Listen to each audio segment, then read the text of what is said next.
The US Supreme Court has rejected an appeal request from Ghislaine Maxwell, the imprisoned former girlfriend. When Ghislaine Maxwell sat down for the two-day interview with the Department of Justice in July 2025, the questions and the stakes felt less about her fate than about the many powerful figures whose names swirl persistently around the Jeffrey Epstein scandal. Among them, Donald Trump loomed large. In those sessions, she repeatedly denied ever seeing Trump act inappropriately, insisting he had always been a gentleman in all respects. Yet her words, construed or challenged, now feed a storm of speculation about how deeply and how truthfully she can defend him or implicate him in what unfolded over decades. Before we start, hit the like and subscribe buttons for more exclusive news. Her recollections of Trump trace back to the early 1990s, when, she says, she first met him in social settings through her father and through shared circles of the elite rather than through Epstein. She didn't really even need to be a social climber because she already was at the top because of her father. She describes those encounters as polite and unremarkable, occasions in which she saw no conduct that raised her concern. Absolutely never, in any context, she is reported to have said, did I witness the president in any inappropriate setting. She also claimed ignorance of what some describe as Epstein's client list, insisting there was no evidence before her that Epstein kept a bracket of powerful individuals who were blackmailed or compromised. Today we announced charges against Ghislaine Maxwell for helping Jeffrey Epstein. Her version of events pushes the burden of proof onto others. If there is evidence of wrongdoing by Trump or other figures, she says she did not see it, but those denials land in a fraught rhetorical zone. The impeachment of public trust, the ceaseless demands by congressional committees for document releases, and the media's persistent questioning of power make Maxwell's statements a political as much as a testimonial act. While she expresses deference toward Trump's decorum, she also preserves a distance. She never claimed Trump was a close or frequent confidant, never placed him at Epstein's residences, and never offered sight of him in any compromising scenario. To some observers, that restraint may be too convenient. To others, particularly those who contest her credibility, it may be seen as self-protective, a defense strategy in anticipation that her only remaining ways out are through clemency or negotiation. The timing of her interview and the public release of its transcript matters. The Supreme Court in October 2025 declined to hear her appeal, effectively closing judicial doors. Her legal team has indicated that a presidential pardon may now be her only hope. In response, President Trump has offered ambiguous remarks. He has said he would speak to the DOJ about a possible pardon, even as he claims to have not heard the name in so long. That open-ended posture provides a tension point. On the one hand, he acknowledges the possibility of clemency. On the other, he denies current involvement or pressure. As one political commentator observed, it sets the stage for him to intervene or disclaim later, depending on the trajectory of public and legal pressure. Yet the decision to pardon someone convicted of child sex trafficking would provoke an earthquake in American public life. From survivors of Epstein's victims and Maxwell's crimes to members of Congress, countless voices condemn any clemency. They argue that to commute or overturn Maxwell's sentence would be to trample the justice due to victims. A House resolution already asserts that any clemency for Maxwell would deny survivors the justice they deserve. And while a pardon would fall within the president's constitutional prerogative, the backlash would be fierce and unrelenting. In her interview, Maxwell's tone toward Trump is deferential, but not effusive. She speaks of him politely, describing him as courteous and respectable, but stops short of claiming closeness or secrets. That balance is telling. In a sense, she distances herself. She did not see him act inappropriately and was not present when Epstein's darkest crimes occurred. Yet she also leaves open room for speculation. If powerful records or other testimony emerge, Maxwell's version is not the only one that may hold weight. Her denials may be viewed as both defensive and strategic. If she exaggerates or lies, she runs the risk of perjury or further legal exposure, even though she was granted limited immunity for the interview. But if she underplays her knowledge, she risks being disbelieved, especially by those who suspect hidden tapes, diaries, or documents could reveal more. Meanwhile, she benefits from a kind of legal standoff, With her appeals exhausted and her only possible path outside prison being presidential clemency, anything she says, or doesn't say, could be interpreted as negotiating leverage. Donald Trump's relationship with Epstein and Maxwell is well documented in the public record, though how deep or sinister it was remains contested. In the 1990s, the circles of the rich and famous in Palm Beach, New York, the Hamptons, and elite social events frequently overlapped. Epstein, Maxwell, Trump, and others moved amidst shared networks of money, influence, and privilege. At times, Trump praised Epstein publicly, calling him a terrific man. At other moments, he sought distance after Epstein's criminal conduct was exposed. The notion that Maxwell was a gatekeeper in Epstein's world, introducing young women to him, recruiting victims, and keeping records, unsettles the boundary between insider and outsider, and raises the specter that she might have seen or held knowledge that implicates more than one powerful person. That speculation is heightened by the persistent rumors of an Epstein client list, a dossier that allegedly captures names of influential men who engaged with Epstein's network in ways they would rather hide. Maxwell's insistence that she does not know of any such list, that she never saw one, flies in the face of that persistent theory. And because the Justice Department itself has claimed, after reviewing vast swaths of evidence, that no credible client list emerged, Maxwell's statements and theirs align. But skeptics argue that the absence may reflect redactions, non-disclosure, selective evidence storage, or suppression. The gap between what is publicly known and what might still lie hidden feeds powerful incentives for all sides to remain shrouded in ambiguity. The politics of Maxwell's position are as treacherous as the legal ones. In recent months, she was moved from a higher security facility to a minimum security prison camp in Texas, a shift that many interpreted as a softening of her conditions. Critics argue that such a move is improper for someone convicted of trafficking minors, while defenders say it reflects standard classification practices. Whatever the rationale, it underscores the sense that Maxwell occupies an unusual status. Once powerful and influential in social strata, now incarcerated yet still tethered to discussions of pardons, documents, and elite secrets. In her remarks to the DOJ, Maxwell denied being part of any conspiratorial cover-up, denied witnessing wrongdoing by Trump, and denied participating in a broader web of silence or intimidation. Her posture was transparent, even vulnerable. And yet the public, unaccustomed to clear truths in such scandals, receives those denials with suspicion. If one believes that Maxwell holds secrets, then her statements are either seductive lies, half-truths, or damning omissions. If one believes she knows nothing, then her testimony might be considered credible. But then how to explain Epstein's gravity of influence and the wide circle of powerful associates who clustered around him? For Trump, Maxwell's defense of his character offers breathing room. In recent months, he has been pressed repeatedly about his role, if any, in Epstein's trafficking network. He has walked a tightrope, affirming the power to pardon Maxwell while insisting he has not considered it deeply. Fox News has learned that billionaire Jeffrey Epstein has been charged by federal prosecutors with sex trafficking. He has disclaimed fresh familiarity with the case, yet has not ruled anything out. Maxwell, speaking favorably of him, saying he was never inappropriate, gives him some rhetorical shield. But that shield is thin. In public opinion, survivor advocacy, and congressional oversight, any perception of undue leniency or pardon would risk political catastrophe.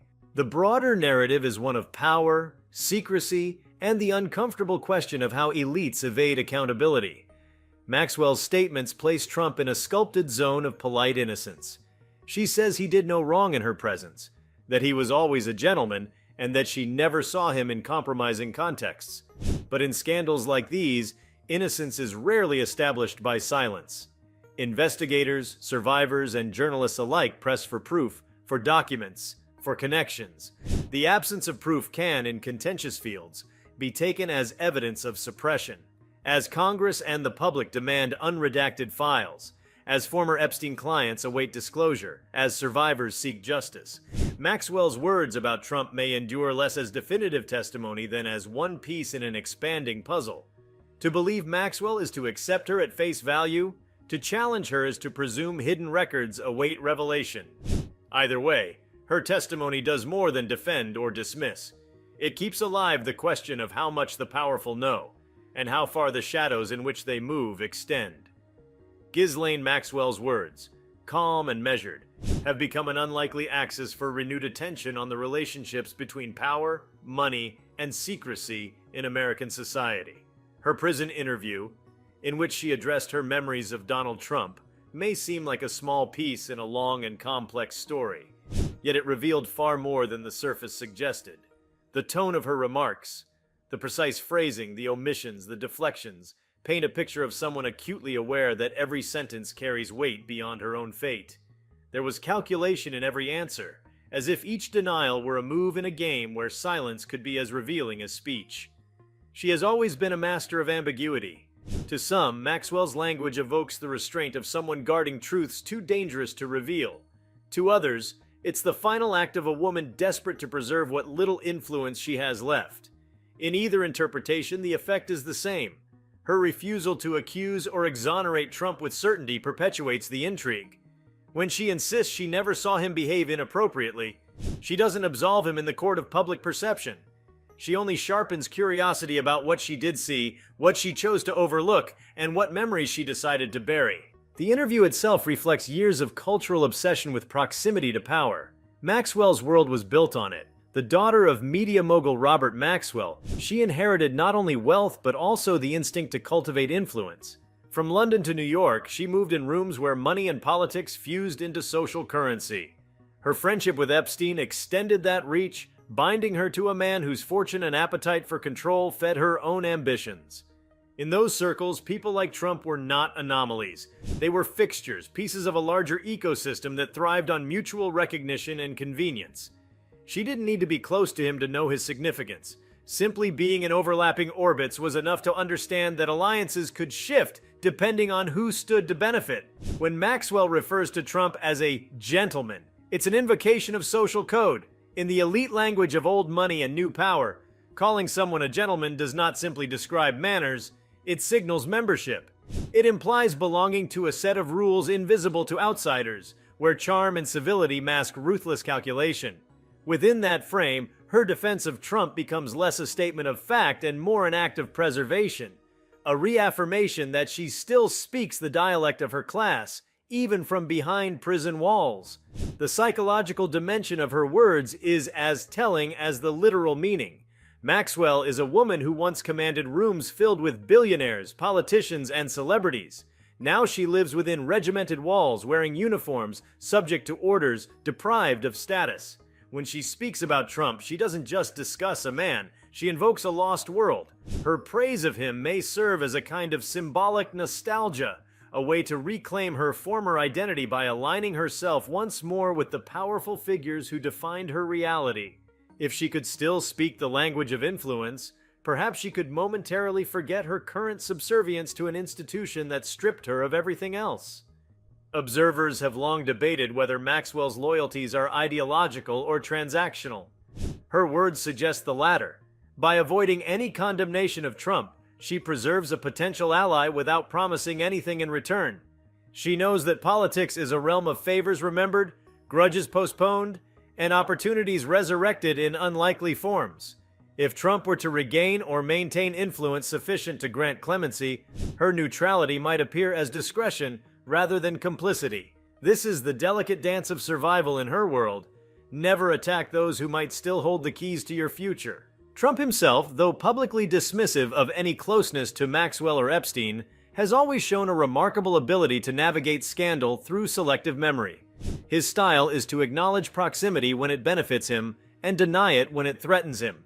In that respect, he and Maxwell mirror each other. Both have constructed their public identities around control of narrative. Both understand that perception often outweighs truth.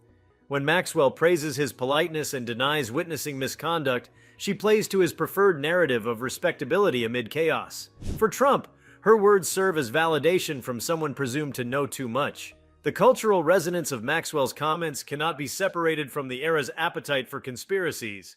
Epstein's death ignited a generation of suspicion toward elites, creating a mythology in which every denial became evidence of deeper deceit. Within that mythology, Maxwell's soft-spoken statements about Trump are like coded messages, interpreted by some as proof of secret alliances, by others as evidence of fear. She has become, unwillingly or not, a vessel for the public's imagination, a figure onto whom people project their darkest suspicions about power and exploitation. For those who lost faith in institutions after Epstein's death, Maxwell's refusal to incriminate anyone symbolizes how justice bends to wealth. To them, her claims of ignorance ring hollow. They see a woman protecting the same structure that once shielded her. But others, less cynical, argue that her words reveal a tragic irony, a woman complicit in monstrous crimes, yet still too peripheral to know the full scope of the forces she served. Within that reading, her denial regarding Trump is less deceitful than pitiable, a reflection of how even insiders can remain blind within systems of privilege. Her public image has evolved dramatically since her arrest. Once a symbol of sophistication, she has become a symbol of decay, how power turns toxic when detached from empathy. Yet her intellect remains evident. Even from confinement, she manipulates timing and tone to shape perception. Speaking about Trump now as he navigates his own tumult of legal battles and campaign strategies, ensures her voice enters the political bloodstream again. It guarantees that her name, however tainted, remains attached to one of the most polarizing figures of the age. In a world obsessed with relevance, even infamy can serve as currency. The interview reveals more through subtext than confession. When Maxwell insists she never saw Trump behave improperly, she simultaneously implies she saw others who did. It's an unspoken hierarchy of implication. By declaring one man innocent, she leaves open the possibility that others were not. The omission invites speculation, encouraging a hunt for the unnamed. This is the skill of someone raised amid journalists and spies, a knack for steering attention without appearing to do so. Her background in media and her father's empire shaped her understanding of scandal. Robert Maxwell's mysterious death and posthumous financial disgrace taught her that power collapses not from wrongdoing itself, but from exposure. She learned that survival depends on controlling the narrative, not the facts. It's this understanding that animates her cautious language. Each answer to the Department of Justice reads like a message from someone trained to manage optics even in ruin. The words are simple, but the structure is deliberate. Avoid specifics, project calm, assert decorum, and remind the listener of shared civility. Trump's reaction, when asked about Maxwell's praise, was predictably ambiguous. He offered polite acknowledgement, said he wished her well years ago, and then retreated into the safety of vagueness. It's a pattern familiar to anyone who studies his public communication. Avoid direct engagement with scandal while signaling to allies that loyalty is remembered. The exchange between the two, even mediated through interviews and statements, becomes a conversation about power recognition. In a way, Maxwell still offers Trump something he values: validation from within the elite world that once legitimized him. The underlying tension in this dynamic is moral. Maxwell's words, however composed, remind society of its discomfort with the overlap between glamour and depravity. The same parties, photographs, and friendships that once conveyed success now serve as evidence of complicity. When she describes Trump as polite, she also reminds the world that politeness has often masked predation. The juxtaposition forces a question. How many other gentlemen passed through those same rooms unnoticed because they wore the armor of respectability? The fascination with her testimony is not only about Trump's potential culpability, it's about the fragility of reputation. For decades, high society functioned on mutual protection. Discretion traded like currency. Maxwell's imprisonment shattered that illusion. Her continued silence or selective speech reveals how much of that culture remains intact. Even in disgrace, she follows the old rule: never drag others down unless absolutely necessary. That restraint, once prized as loyalty, now reads as obstruction. Her defenders argue that she has already paid an immense price, that she became the scapegoat for a man who escaped justice through death. They note her isolation, her loss of wealth, her shattered identity. Yet those arguments collapse against the gravity of the crimes she enabled. Her empathy seems reserved for herself and for the elite company she kept. Even her defense of Trump carries a self-centered undertone. By affirming his decency, she indirectly seeks to redeem her own. If a man of his stature could be civil, then perhaps her own participation in that social sphere seems less monstrous by comparison. Trump's part in this saga reflects his uncanny ability to turn scandal into spectacle. Every time his name resurfaces alongside Epstein or Maxwell, he reframes the narrative as political persecution or media distortion. His mastery lies in redirecting outrage away from facts toward emotion. In that sense, Maxwell's interview inadvertently serves him. Her refusal to accuse him feeds his claim of innocence, allowing his supporters to dismiss the broader implications as another smear campaign.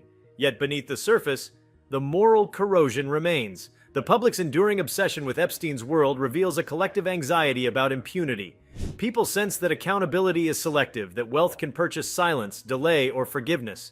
Maxwell's words, parsed endlessly online, become a measure of that unease. Every denial, every compliment toward Trump, every evasion reinforces the suspicion that truth is not a matter of evidence but of privilege.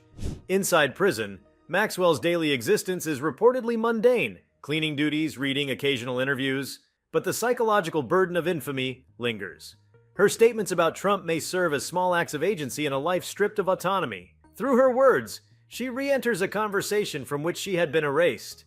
She reminds the world that she still possesses fragments of knowledge others crave. In a society obsessed with secrets, that alone grants her power. The image of her sitting across from federal officials, answering carefully calibrated questions about one of the most powerful men in modern politics, feels cinematic. It evokes a sense of history looping back on itself. Echoes of Watergate, of Iran-Contra, of every moment when the machinery of influence collided with the machinery of justice. Yet this time, the battleground isn't an office or a courtroom, but the realm of perception. Maxwell and Trump are both creatures of spectacle. Their survival depends on manipulating attention. The interview, intentionally or not, became another performance in that theater. Her silence on certain matters speaks volumes. Asked indirectly about the broader network of Epstein's acquaintances, she deferred repeatedly, citing lack of memory or relevance. Such evasions are classic strategies to avoid legal traps, but they also serve a deeper function, maintaining the myth of mystery. The less she says, the more people speculate, and speculation keeps her significant. In that sense, her reticence is a form of control. She dictates the boundaries of curiosity. The enduring irony of Maxwell's story is that her downfall was rooted in the same instinct that once made her powerful: proximity. She built her identity through association. Daughter of Robert Maxwell, partner of Jeffrey Epstein, friend to celebrities, politicians, and royals. Her entire persona depended on being near power. When that power turned poisonous, she became its scapegoat. Yet even in disgrace, she clings to the language of affiliation. Her praise for Trump isn't only a defense of him, it's a reaffirmation of belonging to that rarefied class that moves history through relationships rather than merit. Psychologically, this attachment to social hierarchy reveals a dependence on external validation. Maxwell's calm composure during interviews suggests repression, a survival mechanism honed through decades of emotional performance. Admitting knowledge of wrongdoing would shatter not only her legal strategy, but also her self-concept. To preserve her identity as cultured, refined, and morally distinct from the crimes she facilitated, she must insist that men like Trump behaved honorably in her presence. The lie, if it is one, becomes essential to her own coherence. In broader cultural terms, her statements reflect society's lingering reverence for power. The eagerness with which the public parses every line of her interview reveals not just curiosity about scandal, but fascination with the elite's inner workings. Maxwell's comments about Trump satisfy the voyeuristic urge to peek behind the curtain of privilege, to confirm suspicions that morality and status rarely align. She offers a glimpse, however curated, into a parallel universe where charm absolves cruelty and connections erase consequences. The media's treatment of her remarks further amplifies this paradox. Headlines focus on her defense of Trump, framing it as revelation or betrayal, but rarely examine the subtler implications, how language becomes a weapon for the powerful. The repetition of phrases like, "I never saw anything inappropriate," normalizes a pattern of denial that has long protected abusers. By centering her perception rather than victims' experiences, coverage perpetuates the very hierarchy that allowed such crimes to thrive. Trump, for his part, thrives on these cycles. Every reappearance of his name in association with scandal becomes an opportunity to reassert dominance over narrative. He doesn't fear controversy, he feeds on it. Maxwell's words thus become another prop in his ongoing performance, a demonstration that even his most infamous acquaintances still describe him with respect. In a world defined by perception, that respect is a valuable commodity. But beneath all the maneuvering lies an unresolved moral reckoning. Maxwell's praise of Trump, whether sincere or strategic, forces a confrontation with society's complicity. For years, figures like Epstein and Maxwell were sustained not by secrecy alone, but by collective indifference. Their crimes flourished because people preferred comfort to confrontation, glamour to truth. Trump's continued centrality in this conversation is emblematic of that same tension, the persistent allure of charisma, despite the shadow it casts. In the absence of new evidence, Maxwell's testimony may be remembered less for its factual content than for its symbolic weight. It embodies the collision of two eras, the gilded impunity of the 20th century and the fractured transparency of the 21st. Her attempt to preserve old codes of discretion clashes with a culture that demands exposure. In defending Trump, she inadvertently exposes herself as a relic of a fading world, one where silence was sophistication and scandal could be managed through charm. Yet even relics can influence the present. The potential of a pardon lingers like a specter over American politics. Were Trump to grant clemency, it would not merely free a prisoner, it would signal an ideological triumph, a declaration that loyalty outweighs law. It would transform Maxwell from criminal to martyr among certain circles, while enraging those who see justice as sacred. That possibility, remote yet tangible, gives her words enduring potency.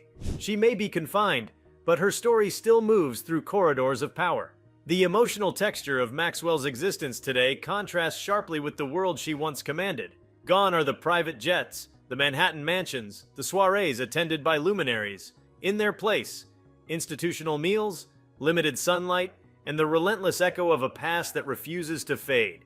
Yet her composure suggests adaptation. She reads, meditates, writes letters. She remains, by all accounts, articulate and proud. Speaking about Trump allows her to reclaim a fragment of the stage, to remind herself that she once moved among the architects of modern celebrity. To understand her remarks fully, one must see them as part confession, part performance, part strategy. Confession, because beneath her denials, there is an implicit acknowledgement of having lived too close to evil. Performance, because every word is crafted to sustain an image of dignity. Strategy, because in a world where clemency is currency, flattery may yet purchase time. Maxwell understands that morality is rarely rewarded, but usefulness sometimes is. Her story endures because it touches the nerve of modern cynicism, the belief that truth is unattainable when wealth intervenes. Each time she speaks of Trump's politeness, the public hears not virtue but manipulation. Her civility reads as complicity, her restraint as calculation. Yet within that perception lies an uncomfortable reflection of society itself, a culture that glamorizes power even as it condemns it, that consumes scandal as entertainment while demanding moral purity from its participants. The legacy of her words will likely evolve as new revelations emerge.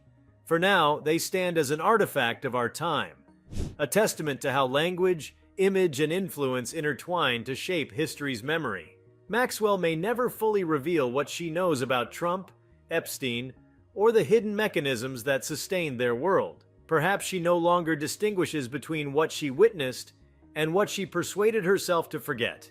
But her insistence on Trump's propriety, her subtle appeals to civility, and her refusal to betray the unspoken codes of her class ensure that her story remains suspended between truth and performance. A mirror reflecting not just her downfall, but the society that once celebrated her. In the end, Ghislaine Maxwell's defense of Donald Trump is less about absolution than continuity. It continues the long tradition of the powerful protecting the powerful, of scandal dissolving into rhetoric, of guilt obscured by etiquette. Her words remind the world that corruption rarely announces itself with violence. It smiles, shakes hands, and calls itself respectable. And so, as her voice echoes beyond the prison walls, it tells a story not only of two individuals, but of an entire culture addicted to the glamour of its own deceit.